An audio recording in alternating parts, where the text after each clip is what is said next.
Good morning विद्यार्थी मित्रों। तो आज आप चर्चा करीशू डायइलेक्ट्रिक पदार्थों ने જ્યારે આપણે બાહ્ય વિદ્યુત ક્ષેત્રની અંદર મૂકીએ ત્યારે એમની અંદર કેવા પ્રકારનું ધ્રુવીભવન ઉત્પન્ન થાય છે। કારણ કે આપણે ગઈકાલે આપણે ભણ્યા હતા ડાયઇલેક્ટ્રિક પદાર્થો વિશે। તો ડાયઇલેક્ટ્રિક પદાર્થોની અંદર આપણે ચર્ચા કરી હતી બે પ્રકારના ડાયઇલેક્ટ્રિક પદાર્થો હોય, ધ્રુવીય અને અધ્રુવીય। હવે જે અધ્રુવીય ડાયઇલેક્ટ્રિક પદાર્થો હોય તો એની અંદર આપણે વાત કરી હતી કે ધન અને ઋણ વિદ્યુતભારનું કેન્દ્ર એકબીજા ઉપર સંપાત થયેલું હોય અને ધ્રુવીય ડાયઇલેક્ટ્રિક પદાર્થની અંદર ધન અને ઋણ વિદ્યુતભારના કેન્દ્રો જુદા જુદા હોય છે। હવે આપણે વન બાય વન અહીંયા આગળ ચર્ચા કરીશું। તો સૌથી પહેલાં આપણે શબ્દ સમજવાનો પ્રયત્ન કરીએ કે ડાયઇલેક્ટ્રિકનો મતલબ શું થાય। તો દરેક અવાહક પદાર્થો જે છે એવા બધા જ અવાહક પદાર્થોને આપણે ડાયઇલેક્ટ્રિક પદાર્થ તરીકે આપણે ઓળખીએ છીએ। બીજો આપણો શબ્દ છે ધ્રુવીભવન। ધ્રુવીભવન એટલે શું? તો ધ્રુવીભવન એટલે મૂળ દિશામાંથી વિચલિત થવું। તો એને આપણે અહીંયા આગળ ધ્રુવીભવન એવું આપણે કહી શકીએ। તમે આવા શબ્દો સાંભળ્યા હશે કે ધ્રુવીકરણ। તો એ આ પ્રકારના વર્ડ છે જે આપણે અહીંયા આગળ ચર્ચા કરીએ છીએ। હવે આપણે વન બાય વન જોઈએ છીએ। તો આજનો આપણો પોઈન્ટ છે કે બાહ્ય વિદ્યુત ક્ષેત્રની અંદર આપણે જ્યારે ધ્રુવીય કે અધ્રુવીય ડાયઇલેક્ટ્રિક પદાર્થને મૂકીએ ત્યારે એની અંદર કેવા પ્રકારનું ધ્રુવીભવન ઉત્પન્ન થાય એના વિશેની આપણે અહીંયા આગળ ચર્ચા કરીશું। તો સૌથી પહેલું જે છે આપણા માટેનો પહેલો અહીંયા આગળ પદાર્થ જે છે એ અધ્રુવીય પદાર્થ છે। તો અધ્રુવીય પદાર્થ વિશેની આપણે સૌથી પહેલાં અહીંયા આગળ ચર્ચા કરીશું। તો અધ્રુવીય પદાર્થમાં પહેલો કોન્સેપ્ટ એ છે કે એના ધન અને ઋણ વિદ્યુતભારનું કેન્દ્ર એક જ બિંદુ ઉપર હોય। મેં અહીંયા આગળ એક આવી ધાતુની પ્લેટ લીધેલી છે। આ ધાતુની પ્લેટની આ શરૂઆતની સ્થિતિ છે જ્યારે એના પર કોઈપણ પ્રકારનું વિદ્યુત ક્ષેત્ર આપણે લાગુ પાડેલું હોતું નથી। એમના એમ એક ધાતુની પ્લેટ પડેલી છે। ધાતુની પ્લેટ જે છે આ આપણે એવો વિચાર કરીએ કે અધ્રુવીય પદાર્થ છે। તો આ અધ્રુવીય પદાર્થ હોવાના કારણે એના ધન અને ઋણ વિદ્યુતભારના કેન્દ્રો એક જ બિંદુ આગળ સંપાત થયેલા છે, જેથી એમની કુલ વિદ્યુત ડાયપોલ મોમેન્ટ જે છે એ ડાયપોલ મોમેન્ટ આપણને શૂન્ય મળે છે। શૂન્ય એટલા માટે મળે છે કારણ કે એમના ધન અને ઋણ વિદ્યુતભારો વચ્ચે કોઈપણ પ્રકારનું અંતર આપણને જોવા મળતું નથી। સેકન્ડ પોઈન્ટ આપણો એ છે જ્યારે આવા અધ્રુવીય ડાયઇલેક્ટ્રિક પદાર્થને આપણે કોઈ બાહ્ય વિદ્યુત ક્ષેત્રની અસર હેઠળ મૂકીશું તો જેવા આપણે બાહ્ય વિદ્યુત ક્ષેત્રની અસર હેઠળ આવી આ આખા અવાહક પદાર્થને આપણે અહીંયા આગળ લાવીએ છીએ જેની પર આપણે ઈ જેટલું વિદ્યુત ક્ષેત્ર લાગુ પાડીએ તો તમે બધા આપણે જે તે સમયે આપણે ચર્ચા કરેલી કે ઈ જેટલા વિદ્યુત ક્ષેત્રમાં મૂકવાના કારણે એના પર એક બળ લાગે ને બળ આપણું આટલું લાગશે F બરાબર QE।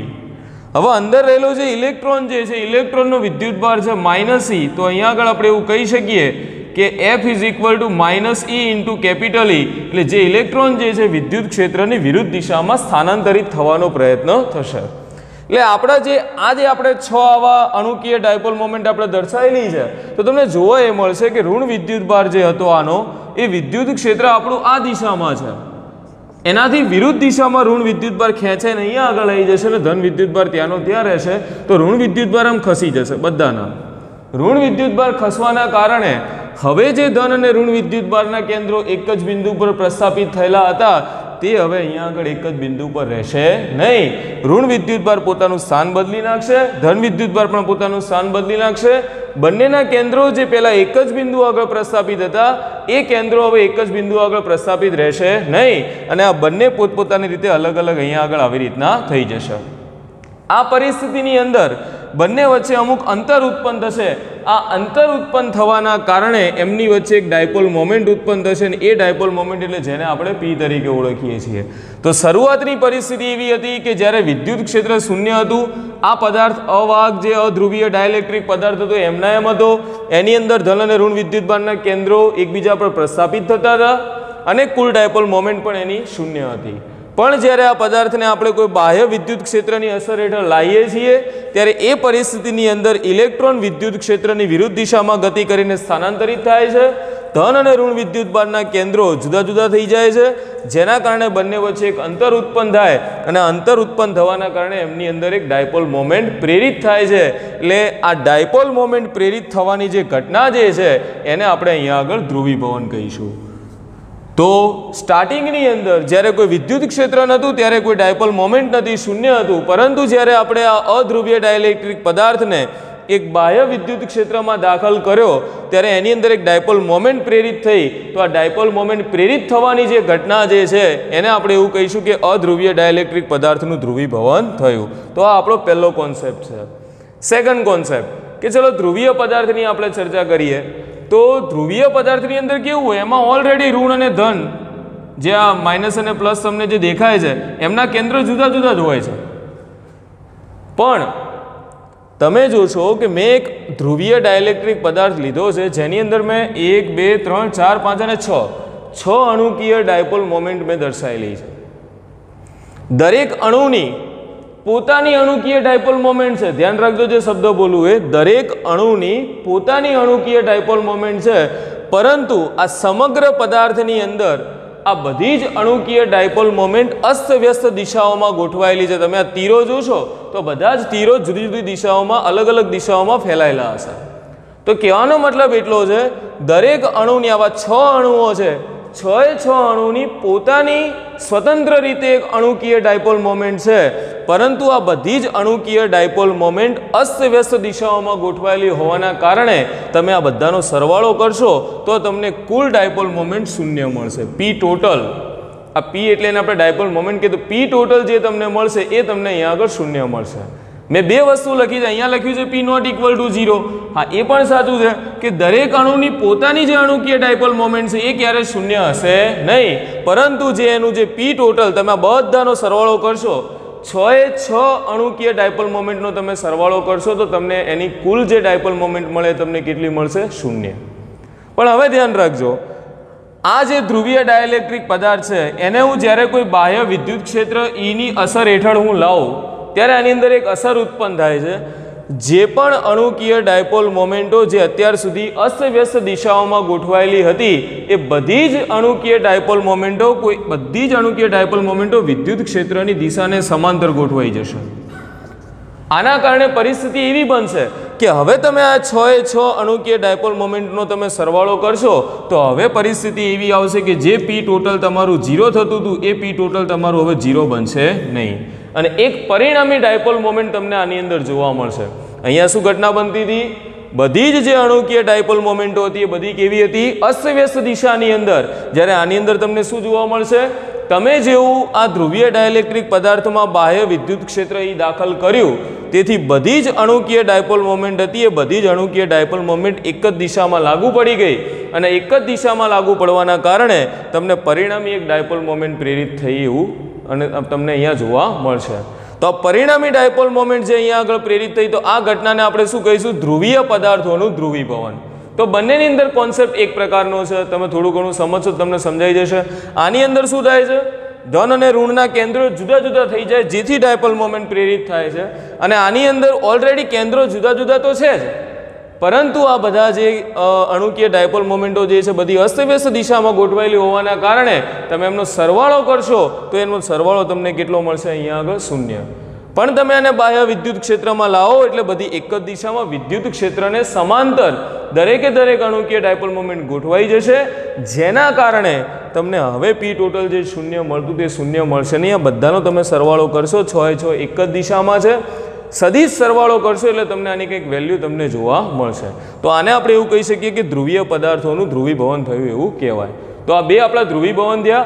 એક આપણું થયું અધ્રુવીય ડાયલેક્ટ્રિક પદાર્થનું ધ્રુવીભવન, સેકન્ડ આપણું થયું ધ્રુવીય ડાયલેક્ટ્રિક પદાર્થ માટેનું ધ્રુવીભવન. પણ આના સિવાયના અમુક પ્રશ્નો છે એ આપણે થોડાક જોવાના છે. જે પણ આ ધ્રુવીભવન થાય છે એ 2 પરિબળો ઉપર આધાર રાખે છે. કયા 2 પરિબળો? તો આનું પહેલું પરિબળ એ છે કે આવી પરિસ્થિતિ હોય તો તમે જો આ ડાયપોલ જે છે એ ડાયપોલની સ્થિતિ ઉર્જા આપણે બધા ભણ્યા હતા. સ્થિતિ ઉર્જાનું એક સૂત્ર હતું, અહીંયા લખું છું, U = -P cos θ. તો ડાયપોલની સ્થિતિ ઉર્જા એવી રીતના ઉત્પન્ન થાય છે દરેક અણુની કે જેથી કરીને વિદ્યુત ક્ષેત્રને સમાંતર બનવાનો પ્રયત્ન કરે છે. તો એક આ પોઈન્ટ આપણે અહીંયા આગળ ધ્યાનમાં રાખવાનો છે કે ધ્રુવીભવન માટેના 2 પરિબળો જવાબદાર છે. એક કે જે આ અણુકીય ડાયપોલ મોમેન્ટો જે છે વિદ્યુત ક્ષેત્રને સમાંતર ગોઠવાય છે એની પાછળ જવાબદાર છે તેમની સ્થિતિ ઉર્જા. સ્થિતિ ઉર્જાના કારણે અણુકીય ડાયપોલ મોમેન્ટ, ધારો કે વિદ્યુત ક્ષેત્ર આમ હોય, આવી રીતના વિદ્યુત ક્ષેત્ર અને ડાયપોલ મોમેન્ટ આમ હોય તો ધીમે ધીમે આ ખૂણો ઓછો બને એવી રીતના ડાયપોલ મોમેન્ટ આમ પરિભ્રમણ કરી અને વિદ્યુત ક્ષેત્રને સમાંતર ગોઠવાઈ જશે. શરૂઆતમાં આમ ખૂણો હોય અને એક પરિસ્થિતિ એવી આવશે કે ધીમે ધીમે સ્થિતિ ઉર્જાના કારણે ડાયપોલ મોમેન્ટ આ રીતે ભ્રમણ કરી અને વિદ્યુત ક્ષેત્રને સમાંતર ગોઠવાઈ જશે. સેકન્ડ પોઈન્ટ એક એવો છે કે જ્યારે તમે ઉષ્મીય ઉર્જામાં ડાયપોલને લાવો છો અત્યાર સુધી આપણે જે ચર્ચા કરી આદર્શ પરિસ્થિતિની ચર્ચા કરી, જે 0 કેલ્વિન તાપમાનની આપણે અહીંયા આગળ ચર્ચા કરીએ છીએ. પણ તમે જ્યારે એને ઉષ્મીય ઉર્જા હેઠળ આખી ડાયપોલને તમે લાવો છો, તો ઉષ્મીય ઉર્જા હેઠળ તમે આખી ડાયપોલને લાવશો તો આની અંદર એક બીજી ઉર્જા ઉત્પન્ન થશે, એના અણુઓ ગતિ કરશે, જેથી ડાયપોલ મોમેન્ટ જે હતી આ બધી 6 જો ફરી પાછી અસ્તવ્યસ્ત ગોઠવાઈ જશે. તો કેવી રીતના? તો આપણી જોડે એક સૂત્ર હતું 1/mv² = 3/2 kb × t. યાદ આવતું હતું? ધોરણ 11 ની અંદર આ સૂત્ર આવતું. તાપમાનના કારણે પદાર્થની ગતિ ઉર્જામાં ફેરફાર થાય, જેમાં કેબી જે છે ને આપણે સ્ટીફન બોલ્ટ્ઝમેનનો આપણે અચળાંક કહેતા, તો આ એ વસ્તુ તમને અહીંયા આગળ જોવા મળશે.